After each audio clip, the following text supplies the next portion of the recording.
Welcome one, welcome all to another episode of Echo from the Buttes. I'm your host Tom Harden. With me I have Andrew Hazlett and I have Dean, and we're gonna jump right into the news of the week right now, and that is the Big 12 women's basketball tournament and Arizona State pulling off another win to stay alive in the tournament and bolster tournament hopes, taking down Iowa State 77 to 68, and I'll kick it right to you. This team is peaking at the right time, it would seem, and really just trying, getting off that bubble and really solidifying a tournament spot.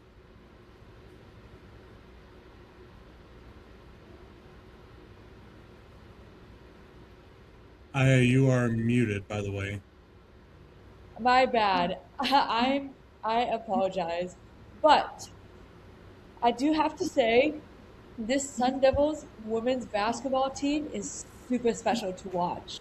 This is basically my third season covering the Sun Devils women's basketball team. It's also my first year as a postgrad, graduating from the Cronkite School this past spring, and I appreciate David for giving me the opportunity to cover this team for Devils in detail. So I do have to say, covering the Sun Devils women's basketball and especially Molly Miller's first year as head coach, oh my goodness gracious, this has got to be one of my favorite memories of my young sports journalism career so far. Getting to see how Arizona State has come a long way from having 29 combined wins in the past three seasons before Molly Miller takes over to now having 24 wins and on the verge of making the NCAA Women's Tournament for the first time since 2019. You gotta give Molly Miller and Graham Rossini their flowers, guys.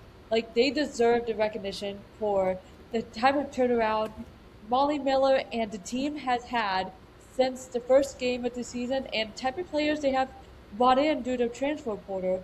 I remember asking Miller in the introductory press conference last year, and she mentioned about bringing in the players with the transfer portal, which got me really fascinated. And now to see that all unfold, which is Molly Miller is building something special in Tempe. And I am so excited to see what more she has in the future.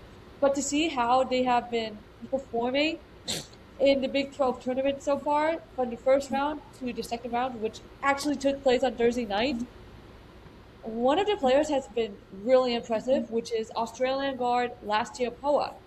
She has been drawing crucial offensive foul charges on both ends while making big time plays on the offensive end. You like she also has the experience. She has been there in big moments when she was with the LSU Tigers, in which they won the national championship over you know who, Caitlin Clark and the Iowa State Cyclone. The Iowa Hawkeyes. I got really mixed up because Arizona State just played Iowa State, but it's gonna be pretty fascinating for me to point this out. But Lastia Paula, she is so damn good when it comes to playing against these teams in Iowa. Like, it's pretty cool to say for me, and not to mention that Gabby Elliott and McKenna Brackens, two of the Sun Devils' crucial players on the offensive end, had their big time performance on Thursday as well. Elliott also recorded a near triple double, like mind you, a near triple double with 22 points, 10 rebounds, and 8 assists. She is also one of the prospects to keep an eye on for the WNBA draft as well. Any WNBA team will be so lucky to have her on their team as well. And and to top it off with the icing on the cake, Heloisa Carrera, the sophomore forward, I love getting to see how she has been making progress from the first game to now. She has been making a big name for herself, and to see how Miller has been building the program to where they used to be, you gotta. I mean, I am so speechless to see the turnaround. There was just a lot to process through when I was covering for the women's basketball team when I was in college, and then since getting out of college, what a time to be alive, you know? It's fun to follow this team. It's fun to share stories about different players from different backgrounds. Like, I've enjoyed dating an American myself, and it's basically pretty cool to see see what type of different cultures the players bring in as well. Like with Toa as an Australian, Pereira as a Brazilian, and Martina Fantini as an Italian. Like I am so excited to see what more Miller has in the future, and the future is bright for the Sun Devils. With Iowa down, with Iowa State down, Iowa Coast had better watch out with Lassier Paul on the court because nobody in that state is safe. Shout Yes, out to if there's an Iowa Coast college out there. But right, this game did get a little bit dicey. No field goals over the last 8:23, but it was a game of not so much ebbs and flows, but just a tidal wave by the Sun Devils, and then building up that big enough lead to hold on. It was really an all around effort from the starting five. You had four of the five starters in double digit points, and this team is just firing on all cylinders after really a narrow victory over that team in Tucson on Wednesday night to secure the 3-0 season advantage. But right. coming up next in the tournament is a tough matchup The West Virginia with Mountaineers, West in which Virginia. they lost back in January through a close game. I remember that tweet Molly Miller has tweeted about how she praises the Sun Devils for their relentless fight and how they continue to never give up until the final buzzer. This team is so much fun to watch. And I do have to add in as well, Arizona State Women's Basketball Associate head coach Stephanie Norman, in case if you're watching it, earlier today she has also retweeted a quote from, you know what, not a shocker, the Arizona Wildcats fan page, which was the AZ Sports fan, whatever, what it is.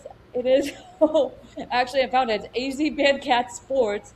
They tweeted, they tweeted, we're all Iowa State fans today, which it did not age well. They also shared a photo of Jada Williams with the forks down, which happened back in the years where Arizona State was basically struggling. It did not age well.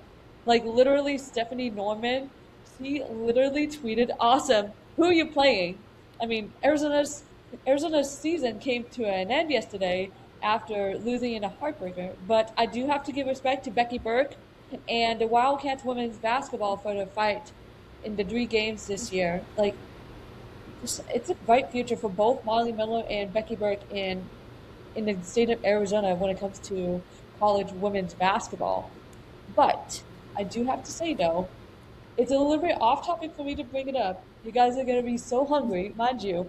I've been craving, I've been literally craving for these cinnamon beignets like that I saw earlier today. That's what like the blueberry, whatever what it is at the Epcot Flower and Garden Festival. And I'm like, mind you, my mouth is drooling.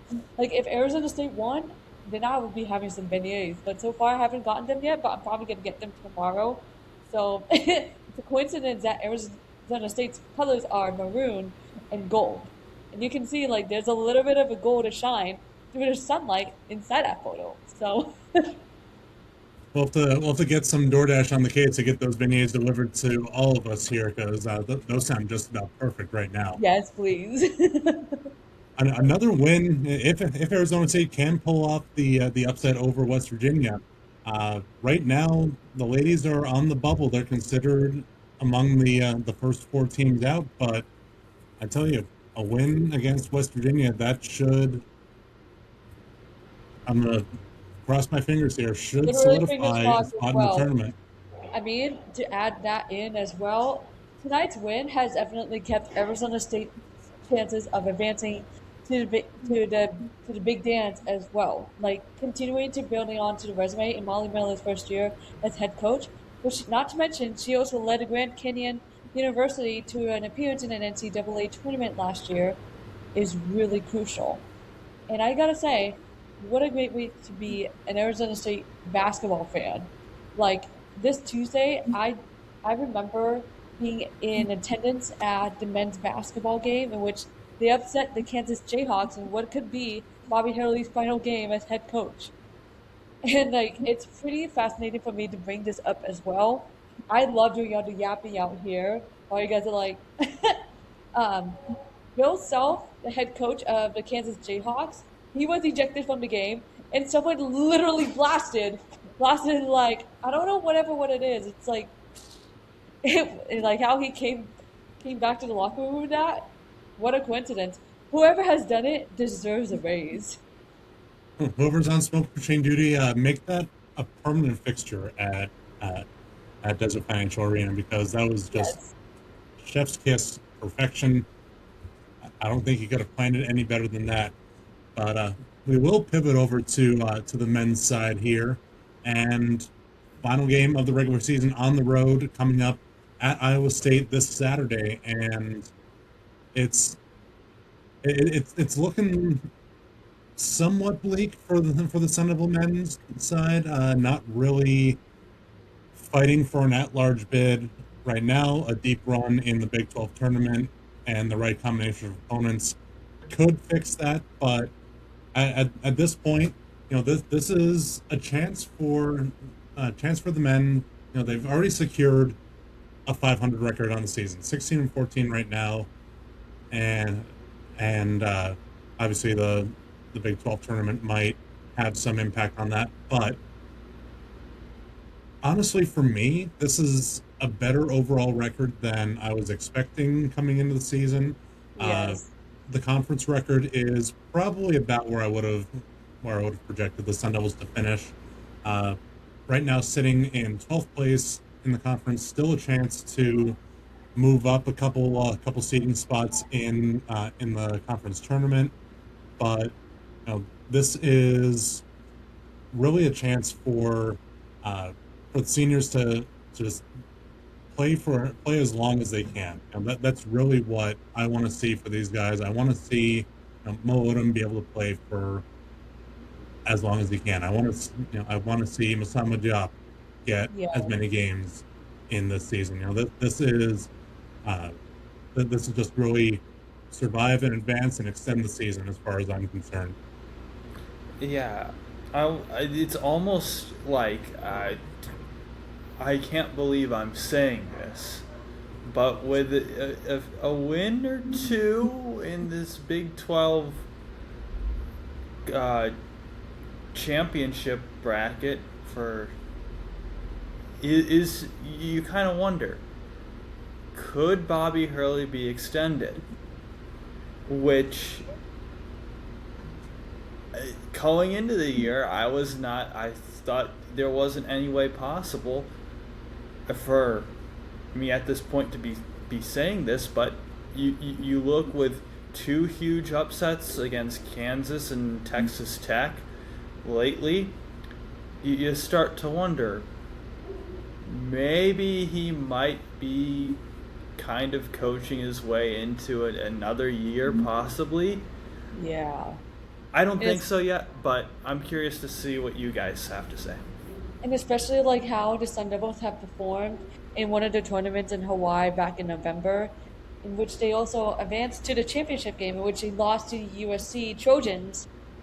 I mean, they have been through a roller coaster over the past few years, but it's going to be really interesting to see what type of approach they'll be taking going forward as well. And looking at the roster coming into the season, I don't think I would have projected the Sun Devils to win even 7 games overall. And it speaks to what Bobby Hurley can get out of his players, for better or worse. He's had his low points over the season, but he's had the high points, as you just mentioned, Andrew. And my question becomes, if there's a chance for him to be brought back, is he brought back on a 2-year contract? Is he brought back on a 1-year show me something contract? What do you think about that? I think a lot of it is dependent on how many players he can retain. You mentioned Masamba Job as a guy. He's a freshman. If you can retain him and keep Hurley, that's something you want to do, and that might be a 2-year deal. If you can't retain him, it might be more of a 1-year deal. But we've seen guys in the past come into Arizona State, play for a year, and leave. You look at last year, the big man, I can't think of his name, who's at Kentucky now. You've got Joe Sansanin at St. John's. So, Jaden Quaintance, that was his name. But you guys, and you can go back further, but guys come in and out for years as a bridge program, a stepping stone to get to that next level. If you were in the length of how long you retain Bobby Hurley depends on if you can keep those guys for longer or not. Yeah, it's really got to be a situation where Arizona State may not still may not be on destination level in the basketball universe, but got to be able to turn it into a place where guys will want to stay and not use it as a stepping stone to get to the Kentuckys, to get to Kansas, get to Duke, whoever they're gonna go to for the next big stop. Because as much as I hate to say this, Arizona State's not attracting the 1-year wonders to go straight to the Right. NBA draft at this point. And at the end as well about the arena, which Graham Rossini earlier, like last year or something like that, has announced renovations into Desert Financial Arena, which is like basically long overdue. Like it needs a lot of refresh at this point, and to put in to like today's technologies, like how the arenas across the United States has been, it needs to have a major upgrade. So it starts with the renovations in the arena as well. Apologies for interrupting. I don't think I would be exaggerating to say that the arena hasn't had serious renovations done since I've been alive, and that's a long time. I won't go Thank you. too in depth into that. Those who know, but it's been a while. It's definitely in need of a refresh, in need Right. of modernization, and that's some of what attracts players to a school as well. Is Yeah. not only the program prestige and success on the court, but what is there available to me as a student athlete in the facilities. You've got to have the facilities that are going to promote the atmosphere of we are a we are competing at the highest level that we can. We intend to be highly competitive in along with these blue bloods. We are going to be competing not only for conference championships but deep runs in the national tournament. So it's long overdue uh, that the athletic department is giving that attention to the basketball arena. It's We've seen it 100%. with Mountain America Stadium, with the renovations that have gone on over the 2010s. We've seen it with the building of Mullet Arena. We've seen it countless other places. We've seen it with the announcement of the practice facility. It's basketball's turn. It's time to bring that facility into the 21st century. For sure. And I do remember getting to report Arizona State women's basketball games in Mullet Arena as well, like throughout the past 2 years. And I gotta say, it may be cold in like nearby, like where the hockey rinks are. It is still a pretty cool environment to go to the Mullet Arena and to see this different type of environment besides just a financial arena as well. Yeah, I think next season when they have some games at Mullet, I'll have to hop over there and check out how they're basketballing my hockey arena. But like we said, the final men's basketball game of the season is on Saturday. The Big 12 tournament will start on Tuesday, March 10th. We will know who the Sun Devils' first round opponent will be after Saturday's game. Flipping on over to baseball, it's been a little bit since we've been able to touch on the boys on the diamond, but Having a a good night, couple of everyone. It's good talking to you guys. night, What's I, up? No. uh, we've had a couple of series since we last spoke. Andrew, I'll let you go ahead and kick us off with the. I don't think we've even touched on the series with St. John's, have we? I don't even remember. It's been so long. But yeah, St. John's, I do believe that was where we were last. Before we last record, ASU swept St. John's, which is what you need to do, is against these non P4 teams. you gotta take care of them. And I remember last season, 2 losses against Minnesota, a loss against Oral Roberts, I believe a loss against Ohio State mixed in there as well, which are all hurt the Sun Devils last year, got them into a lower seed where I think they, compared to where they could have been easily, they win some of those games. So looking at St. John's, starting off with a Friday game, again, Alex Overbay and Cole Carlone, with Carlone starting off, followed by Overbay on the mound. Just dominant, lights out. Only 1 run from the two of them, and that was off of a home run. A lot good to say there, in my opinion. Tom, I know you were at the second game, so if you want to take care of, tell us what happened there.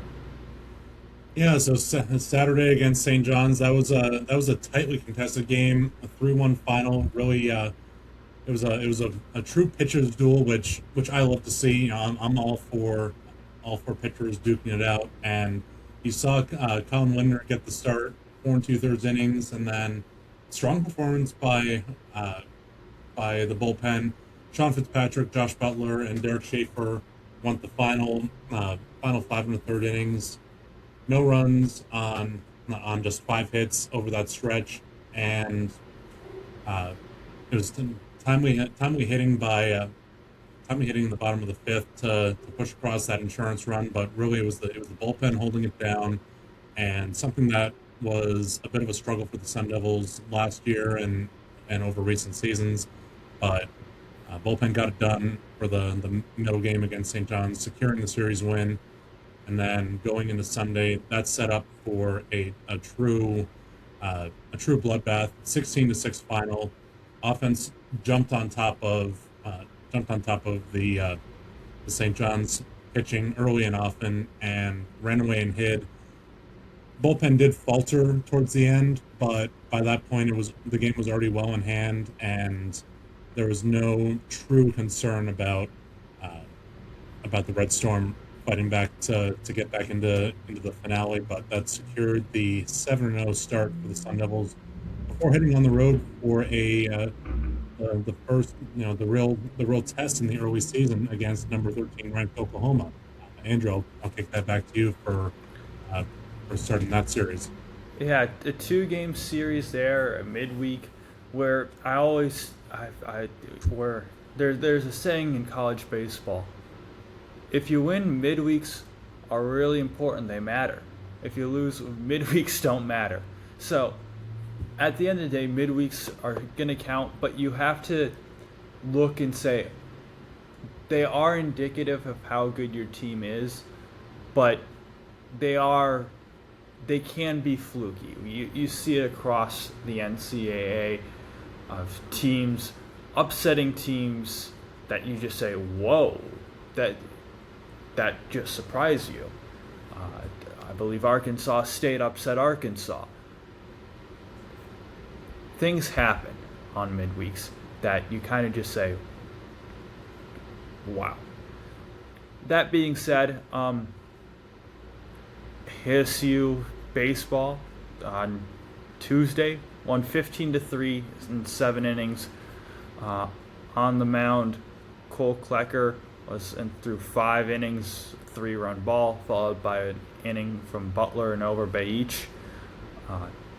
Absolute just carnage throughout the lineup. Everyone doing something really, except Dominic Smaldino. But when 80 or 9 guys are reaching base, scoring runs, getting RBIs, that's what you like to see, and all the other 8 starters did just that. I think that game would qualify as one of those wild wins, as you were just so eloquently putting. Mm-hmm. Yeah, and the second game here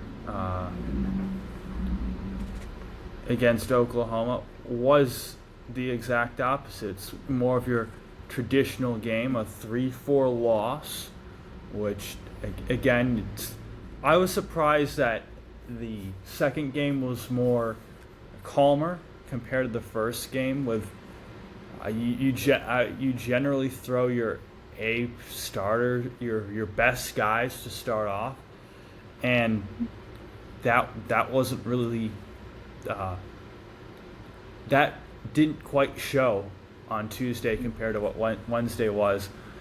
Like I said, a lot less scoring. Uh, to start off, offense was okay. Couple guys got hits. What the hitting wasn't as contagious as it was Tuesday, but that's gonna happen. Some days everything's just gonna fall into pieces, and you're gonna thwart teams. Other days it's not, but it at the end of the day, it's pitching that matters, especially for the Sun Devils. You said it, Tom, and I'm going to say it. If the more this team is successful, the better the pitching has to be. The hitting is going to be there. You're going to be fine with the bats. It's the arms I'm worried about, and the arms kind of lost ASU this game. Taylor Penn started off two runs and 2 1/3, which is not what you want, but it's decent. Wyatt Halverson threw almost 4 innings of work. He's been good this year, hasn't allowed an earned run yet.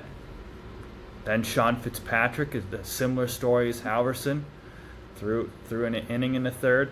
And then Schaefer came on, finished the 8th, and then the 9th he allowed the winning runs to cross for Oklahoma, and ASU you lost that game.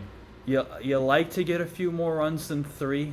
They only had 3 in the first, couldn't do anything after that. But if you go into the 9th winning, you gotta close the games. And ASU, the 2 guys that were set to be the back end guys at the start of the year, Eli Buxton has struggled a lot, and Derek Schaefer in his first game, where to me, I at least I remember, where it's a 1-run game late, he blows it. It's not, the bullpen's looking a little questionable to me at this point. So, Tom, if you want to walk us through the series at Globe Life. Well, before I do that, I do want to bring up a couple points about that second game at Oklahoma. For Wyatt Halverson, the only reason why he comes out when he does is due to cramping issues. I think if he doesn't start to cramp up, he goes another inning, and that changes the complexity of how the bullpen is later utilized. Maybe Sean Fitzpatrick does get those high leverage innings in the 9th, and gives Derek Schaefer another game off. We'll never know. We can only speculate at this point. But the other thing that stood out to me in Game 2 in Norman is the difficulty in situational hitting. The Sun Devils only had 7 base runners over the final 8 innings of the game. Only got runners to second base on 2 occasions, one of whom was picked off, and then in the top of the 9th inning with a chance to add some insurance, had back-to-back singles with 2 outs, and couldn't advance the runners any further. It's just those little things that being able to get those situational hits, being able to string together a good rally. I saw not a lot of depth in counts. Guys were going after pitches early and not working the counts, not driving the pitch count up for the Oklahoma pitchers. And Oklahoma, give them credit there. They weren't the number 13 ranked team in the country for nothing. Arizona State matched them serve for serve in that second game, but you see those those little things that start to unravel. And with Derek Schaefer on the mound in the top of the 9th, 3 straight hits to open the 9th inning, plates the winning runs without an out recorded. So it's it's a speed bump for the Sun Devils. It's just a learning opportunity and a development opportunity for everybody involved.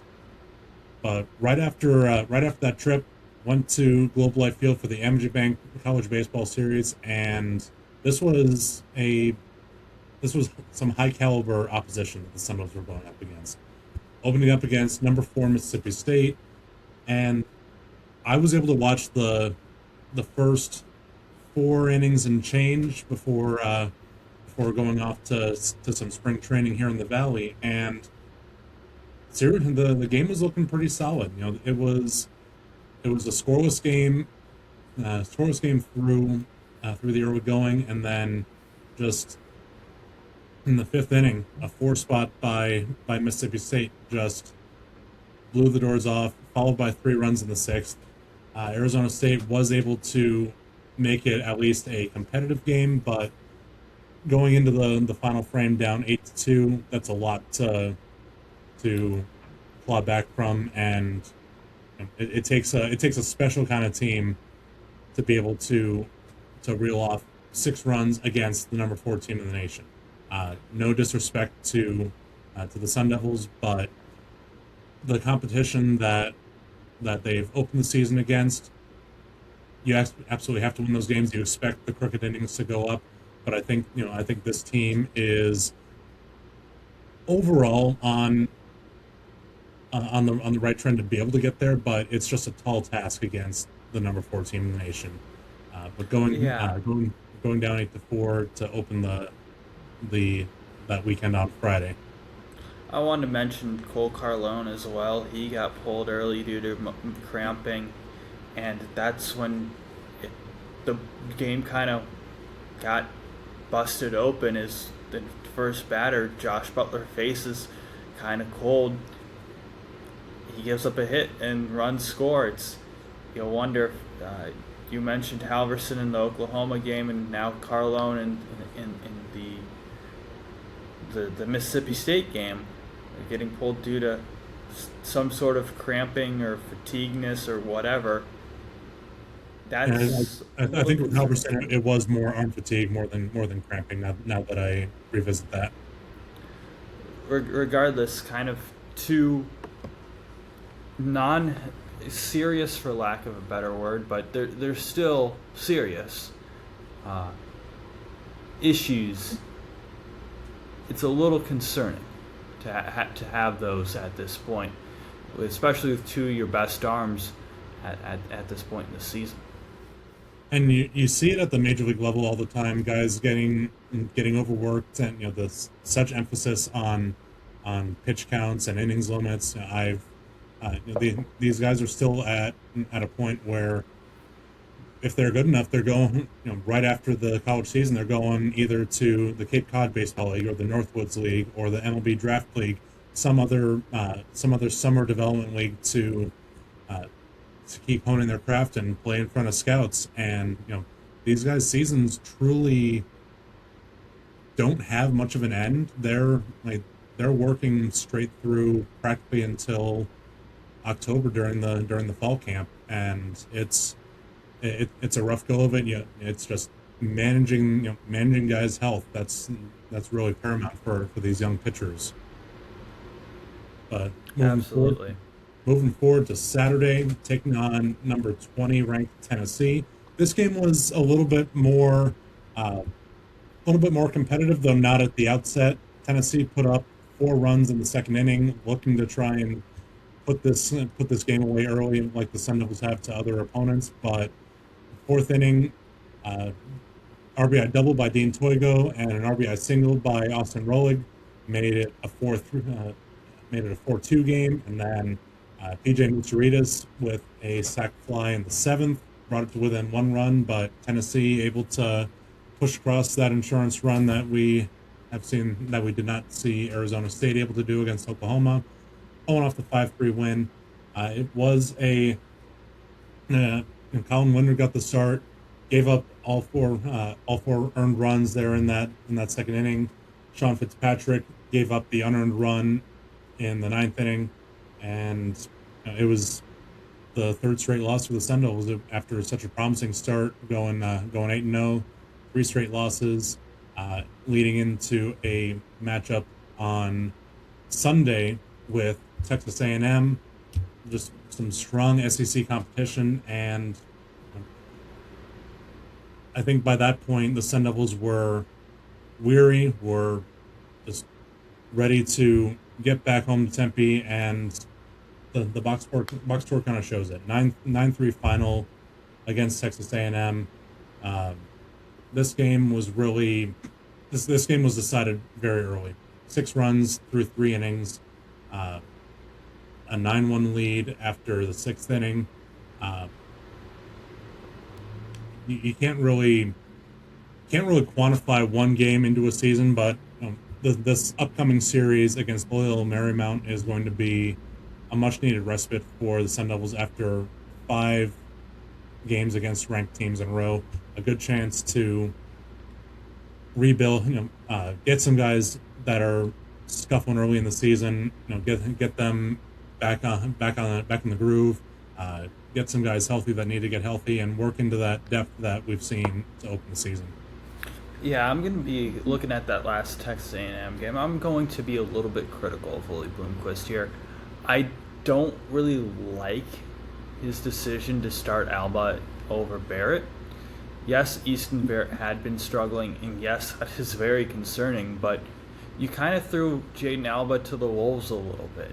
His first start of the season being against a very good Texas A&M team that is top 25. You have a lot of their fans there in Globe Life, putting a hostile environment against a guy who hadn't started all season long.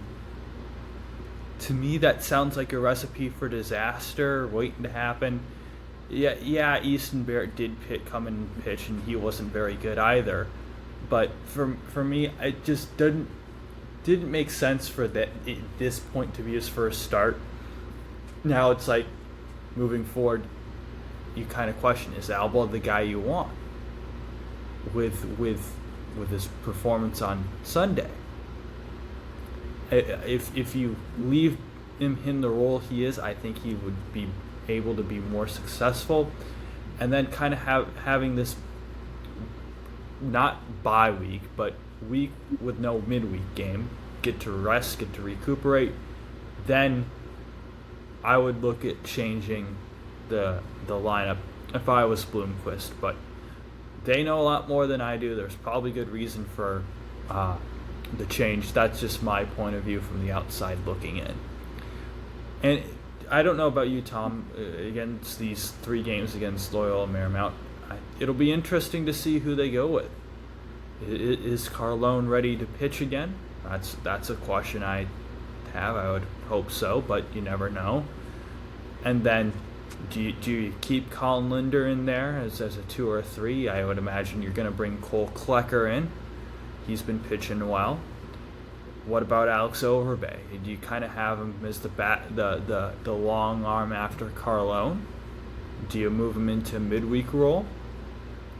Where does Easton Barrett fall into this puzzle? Where does Jaden Alba fall into this puzzle? You only have 2 other lefty arms in the pen besides Barrett and Carlone. Moving Barrett to a bullpen role, that helps take some pressure off Sean Fitzpatrick, who's been pitching a lot, who's been pitching very well, I may add. And you've got Brady Lauk in there as well for the lefties. So that's not a very deep lefty group. So if you move Barrett to the pen, I like that. Be curious to see where Jaden Alba falls in this mix. Is he the midweek guy moving forward, or is it someone else, or will it be kind of a variety? That's going to lead me into the question I have for you: Is Cole Klecker's first 2 starts consideration enough to merit him a weekend spot? Yes. I think that he's definitely impressed me. I saw him in person against UConn, and then his start against Oklahoma. I think that the time is right, especially like you said, given the quote unquote off week with no midweek games. I think the time is right to get Klecker a start, maybe on Saturday. We'll see, but I think the the time is coming sooner than later where he can be a regular fixture in the weekend rotation. I thought it might be a possibility to have Klecker throw Sunday to start off last week against A&M. Obviously, he didn't, and that's probably the best decision with just managing guys, as you mentioned earlier, Tom. But I think I slot him into either the Saturday or Sunday role. I think that I could see him in either spot, and I think if Linder stays in the rotation, Klecker will be Sunday. But if Linder doesn't, I think Klecker will be Saturday and it'll be Overbay on Sunday. But like I said, a lot of moving parts. It'll be interesting to see where they go in this LMU series. Kind of one of those weaker teams you want to take 3 games at this point. So right now, the Sun Devils are sitting at a solid record at 8-4, kind of where I thought they'd be. I would have thought they would have won one of these, one more of these 5 against these SEC teams, and I thought they would have lost one of their first 7. That was kind of my thought. I thought there was going to be a little bit more chaos to get to 8-4. But the Sun Devils still 8-4, nonetheless. It's a good spot. Not a great spot. They're in the 60s in the RPI at this point. But the goal should be to be taking 3 from LMU. And then if you beat up on Arizona in the RPI across all the Power 4 teams, dead last. They're in the 260s. There's only 300 and change teams in NCAA. The NCAA D1 baseball. So they're not having a good year. They're struggling. Take advantage of them while they're down. Absolutely. These are 4 must-win games that are coming up, and it's very prime time to bounce back from that week in the SEC. No time really to lick the wounds. Just take care of business. Get at least 3, if not all 4 wins before TCU comes in for the following weekend to start Big 12 play. It doesn't get any easier going through the Big 12, and I'm personally hoping. We were talking about Cole Klecker getting a spot in the weekend rotation. I'd like to see him be in there not only for this weekend but against his former team in TCU. That would be a great storyline to be able to talk about going into that series. But we've got Loyola Marymount starting Friday, Saturday, and Sunday. 6:30 first pitches on Friday and Saturday. 1 o'clock first pitch on Sunday, and then the first of the Territorial Cup Series on Tuesday, March 10th. This game does not count for the conference standings, but will count for the Territorial Cup Series. That game coming at you at 6:30 p.m. Well, I don't know about you, Andrew, but I've been kind of dreading this moment. And for those of you who are regular listeners or watchers of our show, you know that Andrew and I are the 2 big hockey guys on this podcast. And yes, the rumors are true. You don't have to search for other sources. Arizona State hockey season is complete. After a weekend sweep at the hands of the Denver Pioneers, the Sun Devils finished in last place in the NCHC, missing out on the conference tournament, and will be looking ahead to the 2026-27 season, which, as I've mentioned a number of times, brings a new era of the NCHC with a 10th member in the University of St. Thomas. But before we look ahead to the future, Andrew, I want to get your overall thoughts on the season as a whole. Give me some of your high points, give me some of your low points, and just what do you think happened? First off, Tom, I've got a number 4. What is the significance behind this number? Go ahead and tell us. Do you have any clue of what it might be? Well, I know for me, my number was 6, which is the number of games that the Sun Devils lost after being tied or leading going into the third period. That is a number. That is key, but it is the four guys have played in every game this season. Defenseman Richard Barron, defenseman Joel Shelberg, forward Cruz Lucius, and forward Logan Morrell. At the end of the day, not having your guys out there every game to that isn't enough. Some guys weren't playing well enough, so they got healthy scratched of some games. Carmelo Crandall, Ty Nash, Justin Kipke, to name a few. Some guys were injured. Jack Beck, Colin Potter, Brazen Bozer, to name a few. The lack of consistency in play and the injuries. Those are the two things that really brought the team down this year. When they were healthy, it was almost like a Jekyll and Hyde season for the Sun Devils. Lose on Friday, win on Saturday. It was almost predictable on what would happen because the same thing kept on happening over and over again. I don't know, Tom, if it was lack of adequate preparation going into these games, but something was clearly wrong looking in, because for the Friday games, I believe they only had 4 wins across the year, or the first game there's 5.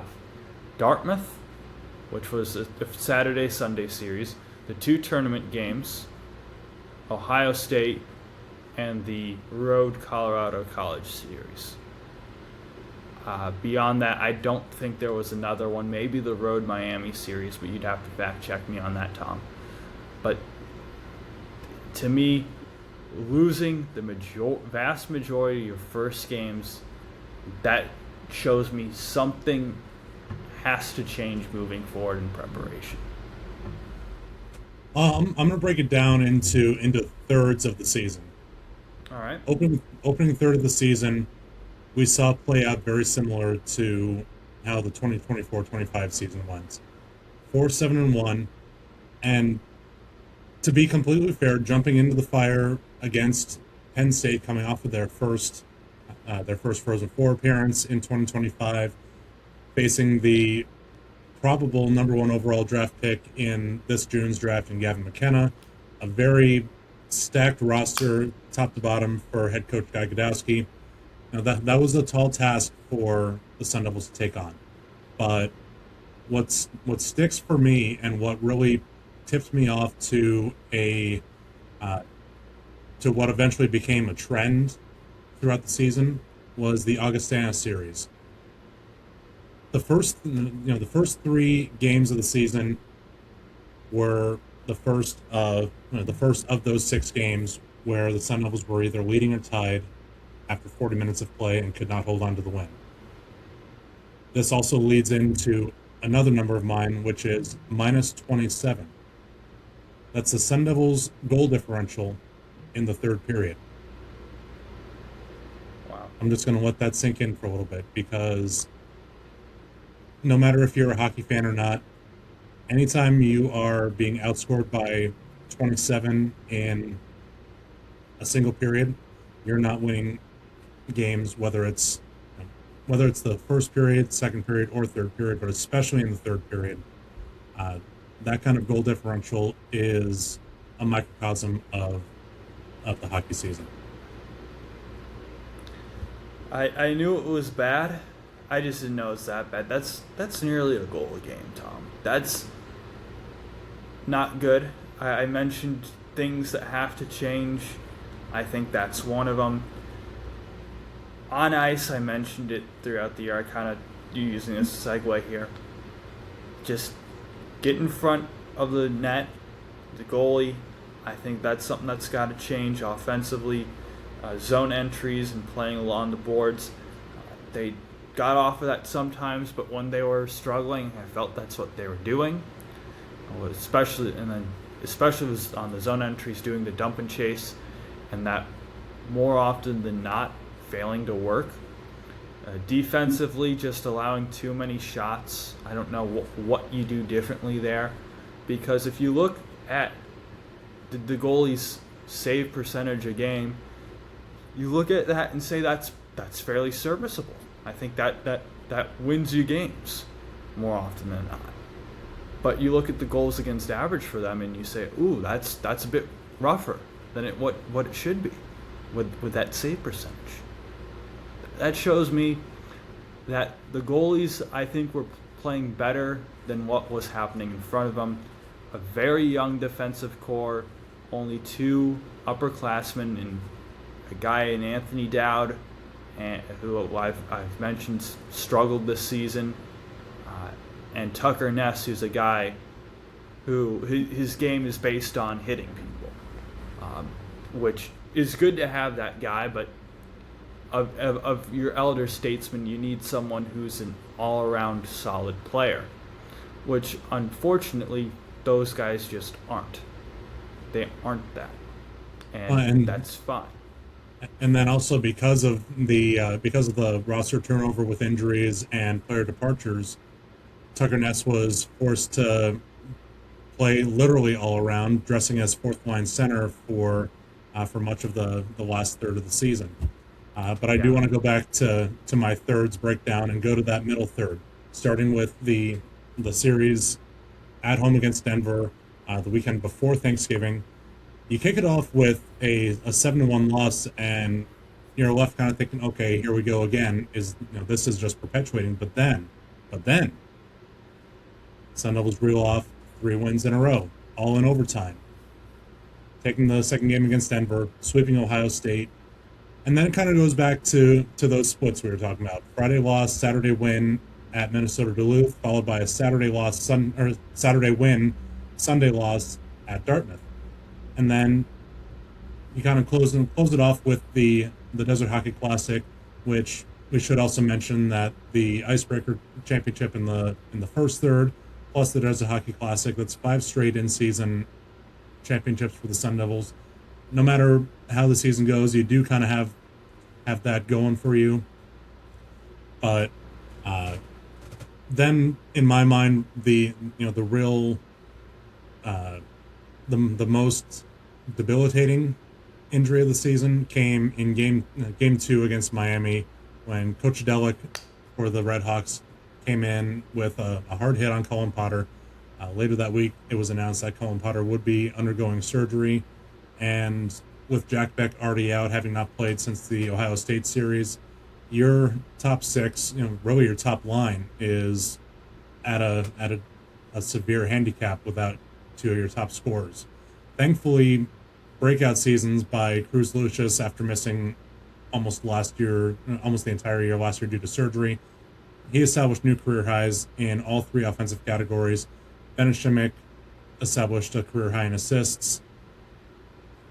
Without those 2 guys, the last third of the season could have been a lot worse than what it really ended up being, which was a 2-10 record. You could have seen the Sun Devils lose all 12 games down the stretch if not for Lucius and Shimmick, and that's the unfortunate truth of how this season went. Playing in the NCHC, it's always high caliber opposition, and these teams are out to fight night in, night out. And Arizona State, I think, was underestimated in their debut season last year, and maybe rested back a little bit on the laurels of finishing in second place. And I know that the players and coaches certainly don't preach that message, but maybe you're kind of thinking, okay, we've been able to do this, we can do it again. But you saw the roster depth just get severely depleted, not just with the 2 injuries to Beck and Potter, but with player departures. Austin Zemlak leaving due to a lack of playing time. Justin Kluche leaving due to his illness after 4 games, and both those players returning to the Canadian Hockey League.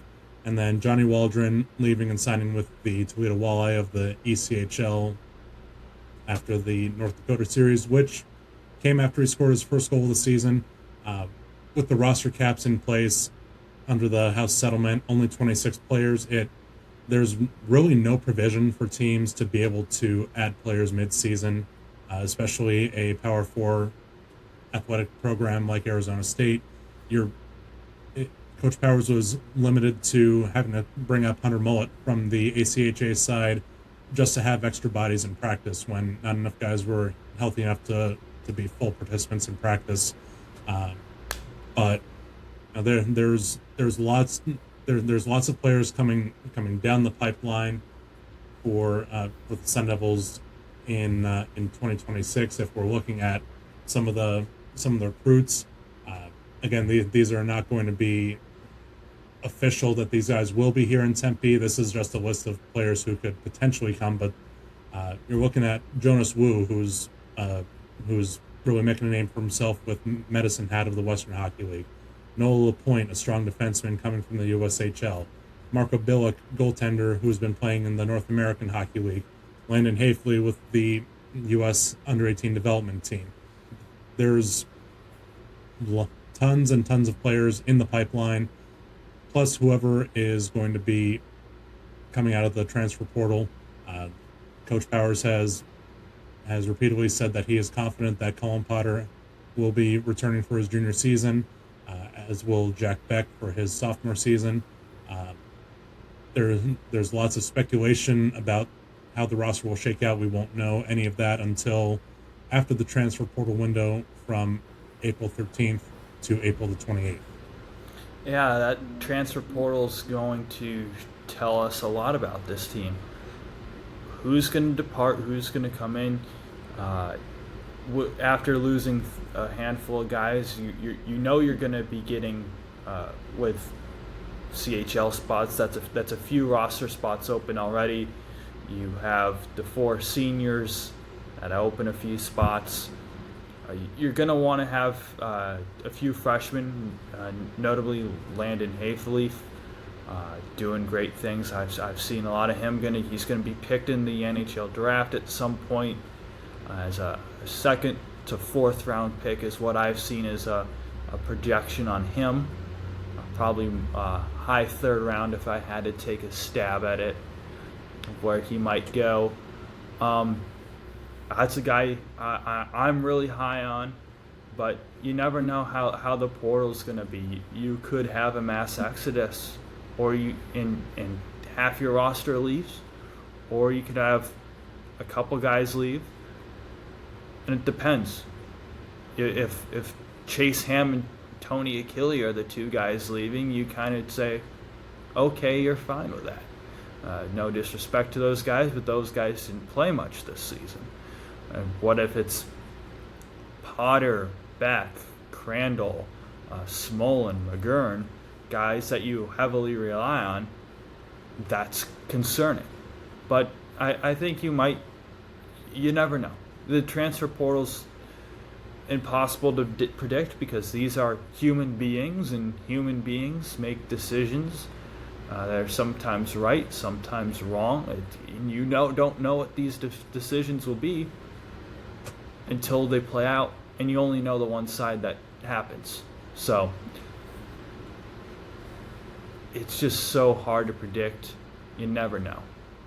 Well, to me, my priority one is obviously being able to retain Cullen Potter and Jack Beck. Priority 1A for me is keeping these younger guys. You mentioned Carmelo Crandall. I'm also going to add Sam Alfano into the mix of players that should be a priority to hold on to. Justin Kipke started to come into his own as the season went on. He went on to lead Sun Devil defensemen in scoring over the season. Sean McGurn, you mentioned him as well. He was 7th in the nation in faceoffs won. That's no small achievement. Sorry, that's not Sean McGurn. That's Logan Morrell, who was 7th in the nation in faceoffs won. No small achievement. That's something that you want to keep in your back pocket, and not to mention Morrell's a local boy. He's a Mesa product. So those guys are my priority to to be able to retain once that portal opens. So one guy you didn't mention that I think it is at behind Potter and Beck, my number three guy that I have to retain if I'm Greg Powers is Samuel Urban. He was a goalie who performed well with the causes I mentioned earlier, with a defense that's was willy nilly. To that's how I describe it.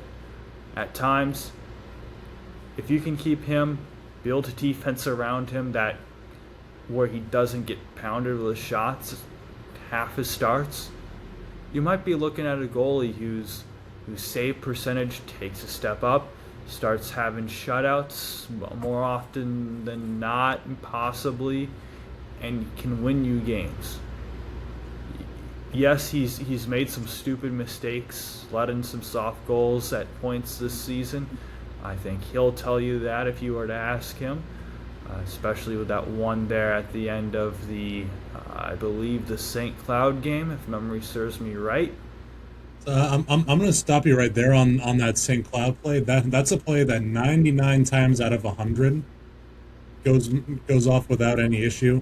I give full credit to Tyson Gross for reading that play perfectly and catching Urban out of position. I don't fault Sam for attempting to make that aggressive clearing play, but to your point, it's just another what do you want to say? Another notch on the post of things that went wrong. And there was a lot in this season, so yeah, I think there's a lot of potential in Samuel Urban that I think you can get out of him in the next handful of years if he stays a Sun Devil, and that's what you want. But moving forward, guys you mentioned, you want to keep all those guys. I have my eye on a few others too. Ty Nash, McGurn, who was doing better in face-off percentage than Logan Morrell until McGurn suffered an injury middle of the year, and then his performance on the face-off suffered after that injury. Not many other forwards that come to mind. Noah Powell's the guy you want to keep as well. Defensemen, I've mentioned they've struggled, but I try to keep Kipke, Bozer, and Joel Shelberg are the three that I'd like to keep on the defensive side the most. Absolutely. Honestly, the hope is that you're able to retain everybody and then supplement with who you need to. But we don't live in a perfect world. We have to make those adjustments as they happen and as those decisions get made. But talking to the four outgoing seniors, Ben Shimmick, Connor Hasley, Cruz Lucius, and Tucker Ness. Tucker Ness being the 4-year senior, Cruz and Bennett both 2 years, Connor for a senior year. Always be maroon and gold in my mind. And I'm going to end this hockey discussion on a happier note with Tucker Ness being the first Sun Devil player to sign this offseason, signing his standard player contract with the Tahoe Night Monsters, the ECHL affiliate of the Vegas Golden Knights. So, Tucker, happy trails to you in your hockey career. Yeah, I wish him good luck, and we know Cruz Lucius. I assume he's going to go into the Pittsburgh Penguins system soon, if not already. Tom. Yeah, he is a Penguins. He is property of the Penguins, so it hasn't been announced yet where he will be assigned to. We're looking at either Wilkes-Barre or Scranton, or I believe Wheeling is their ECHL affiliate. And Ben Shimmick is a guy that I would expect to see signed in the coming days or weeks. He passed through the NHL draft. I've seen him listed on a number of top 10 undrafted free agents from both college and Europe. So it'll be it'll be exciting to follow his career wherever he ends up. Indeed. Well, that is all I had. Andrew, anything else for you before we sign off for this week? Not for me. Well, for Andrew, for our basketball expert Aya, for everybody else at Devils in Detail who was unable to join us tonight, Austin Bundy and David Howman, I'm Tom Harden, and as always, give 'em Hell Devils.